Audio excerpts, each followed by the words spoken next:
네, 코로나19 4차 대유행의 기세가 여전한 가운데 하루 신규 환자 2,000명에 가깝습니다. 이런 가운데 다음 달로 예정된 단계적 일상회복 체계 전환, 마스크 착용을 전제로 접종 완료자에 한해서 방역을 완화하는 방향으로 추진하고 있는 것으로 전해졌습니다. 취재기자 연결해 자세히 들어보겠습니다. 이승훈 기자. 네, 이승훈입니다. 백신 접종을 모두 마친 사람이 전 국민 대비 지금 60%를 넘었다고요? 예, 그렇습니다. 요즘에는 백신 1차 접종이 마무리 단계에 접어들면서 이제는 2차 백신 접종의 속도가 더 빠릅니다.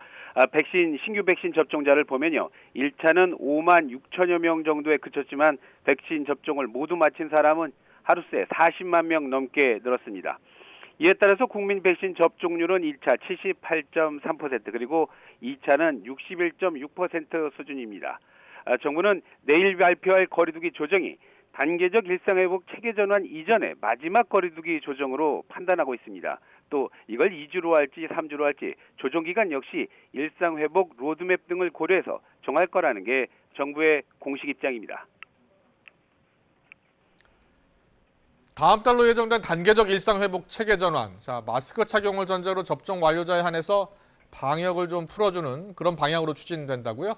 예, 그렇습니다. 어제 첫 모임을 가진 코로나19 일상회복지원위원회에서 논의한 내용인데요. 어떤 상황에서도 마스크는 반드시 써야 한다는 점을 이렇게 강조했다는 겁니다. 또 일상회복 전환 기준인 백신 접종 완료율 70% 달성이 중요 지표인 건 맞지만 이후에도 이런 방식으로 완료율과 연계해서 방역을 완화할지 말지는 확정하지 못했다고 합니다.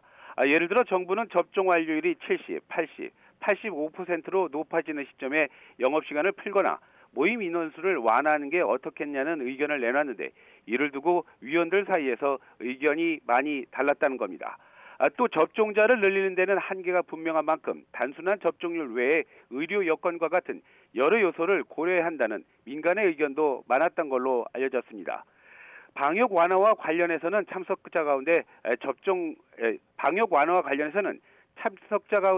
완료자가 몇 명이냐를 고려해서 모임 제한 인원을 점진적으로 풀어주는 거 이건 좋은 방향이지만 그렇다고 영업시간 연장만큼은 조금 더 신중하게 접근하는 게 어떻겠냐는 의견이 많았던 걸로 전해졌습니다.